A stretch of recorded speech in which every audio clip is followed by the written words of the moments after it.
اللہ تعالیٰ نے جب سے آسمانوں اور زمین کو پیدا فرمایا اسی وقت سے اس کے مقرر کردہ نظام کے مطابق سال کے 12 مہینے ہیں، اور ان 12 مہینوں میں 4 مہینے ایسے ہیں جنہیں اللہ تعالیٰ نے عزت اور حرمت عطا فرمائی ہے۔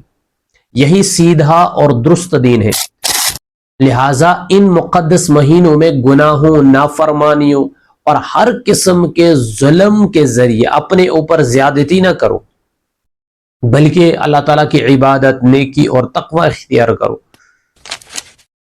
اللہ تعالیٰ ہمیں یہ سمجھا رہے ہیں کہ بعض اوقات اور بعض مہینے عام دنوں یا مہینوں کی طرح نہیں ہوتے، بلکہ ان کی ایک خاص عظمت اور حرمت ہوتی ہے۔ اس لیے انسان کو چاہیے کہ ان مقدس مہینوں میں گناہوں سے اور زیادہ بچنے کی کوشش کریں اور نیکیوں میں اضافہ کریں، کیونکہ اللہ تعالیٰ کو ان مقدس مہینوں کی بے حرمتی سے سخت ناپسند ہے۔ یہ کوئی انسانی بنایا ہوا نظام نہیں ہے، بلکہ یہ اللہ تعالیٰ کا مقرر کردہ نظام ہے۔ ان 12 مہینوں میں 4 مہینے جو ہے حرمت والے ہیں، محرم، رجب، ذی القعدہ، ذی الحجہ۔ ان مہینوں کو، ان 4 مہینوں کو اشہر حرم کہا جاتا ہے۔ ان کی ایک خاص فضیلت اور عظمت ہے۔ زمانہ جاہلیت میں بھی لوگ ان مقدس مہینوں کا احترام کرتے تھے، اور اسلام نے بھی ان مقدس مہینوں کی حرمت کو برقرار رکھا۔ فَلَا تَظْلِمُوا فِيهِنَّ أَنفُسَكُمْ، اور ان مہینوں میں اپنی جانوں پر ظلم نہ کرو۔ مطلب یہ کہ ان مقدس مہینوں میں گناہوں، نافرمانیوں اور ظلم، خاص طور پر ظلم سے بچو۔ اگرچہ گناہ ہر وقت برا ہے، لیکن ان مقدس مہینوں میں گناہوں کی قباحت اور زیادہ بڑھ جاتی ہے۔ اسی طرح نیکیوں کا اجر و ثواب جو ہے وہ بھی بڑھ جاتا ہے، وہ زیادہ ہوتا ہے۔ امام ابن کثیر رحمۃ اللہ علیہ لکھتے ہیں کہ اللہ تعالیٰ نے ان مہینوں کو خصوصی فضیلت عطا فرمائی ہے، لہذا بندے کو چاہیے کہ ان دنوں میں عبادت اور توبہ و استغفار، ذکر و اذکار اور نیکیوں میں زیادہ اضافہ کرے، نیکیوں کا زیادہ اہتمام کرے۔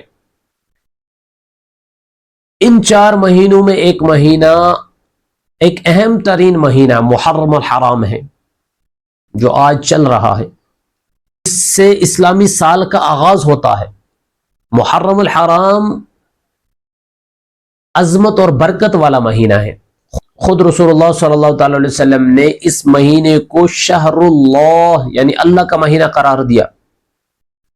سیدنا ابو ہریرہ رضی اللہ تعالی عنہ روایت کرتے ہیں کہ رسول اللہ صلی اللہ تعالی علیہ وسلم نے ارشاد فرمایا، افضل الصیام بعد رمضان شہر اللہ المحرم، یعنی رمضان کے بعد سب سے افضل روزے اللہ کے مہینے محرم کے ہیں۔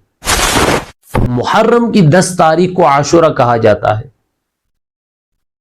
یہ دن انسانی تاریخ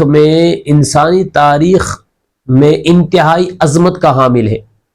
جب نبی کریم صلی اللہ تعالی علیہ وسلم مکہ مکرمہ سے ہجرت فرما کر مدینہ منورہ آئے تو آپ صلی اللہ تعالی علیہ وسلم نے دیکھا کہ یہودی اس دن کا روزہ رکھتے ہیں، یعنی 10 محرم کا روزہ رکھتے ہیں۔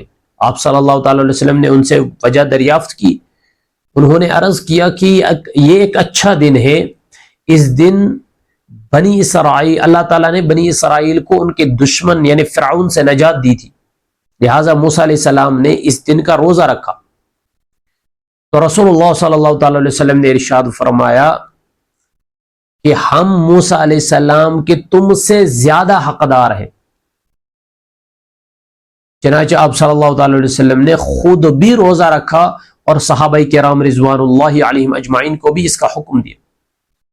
سیدنا عبداللہ بن عباس رضی اللہ تعالیٰ عنہ فرماتے ہیں کہ میں نے رسول اللہ صلی اللہ تعالی علیہ وسلم کو کسی دن کا روزہ قصد فرما کر فضیلت تلاش کرتے نہیں دیکھا سوائے عاشورہ کے دن کے اور رمضان کے مہینے کے۔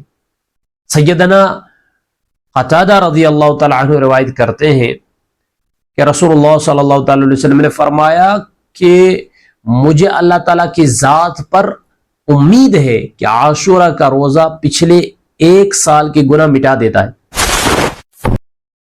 اور رسول اللہ صلی اللہ تعالی علیہ وسلم نے زندگی کے آخری سال ارشاد فرمایا تھا کہ اگر میں اگلے سال زندہ رہا تو میں 9 محرم کا روزہ بھی رکھوں گا تاکہ یہودیوں کی مشابہت سے بچا جا سکے۔ اس لیے فقہائے حنفیہ کے نزدیک اکیلا 10 محرم کا روزہ رکھنا مکروہ تنزیہی ہے۔ سنت یہ ہے کہ 9 اور 10 یا 10 اور 11 محرم کا روزہ رکھا جائے۔ ایک اور فضیلت جو احادیث سے ثابت ہے وہ یہ کہ اس دن اپنے گھر والوں پر کھانے پینے میں وسعت کی جائے۔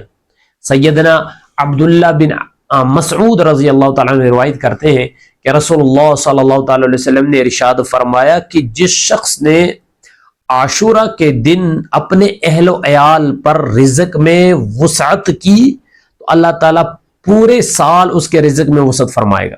تو یہ ہے برکتوں والا مہینہ محرم آج چل رہا ہے، برکتوں والا، عظمتوں والا، رحمتوں والا مہینہ ہے۔ اسے رسول اللہ صلی اللہ تعالی علیہ وسلم نے اللہ کا مہینہ قرار دیا ہے۔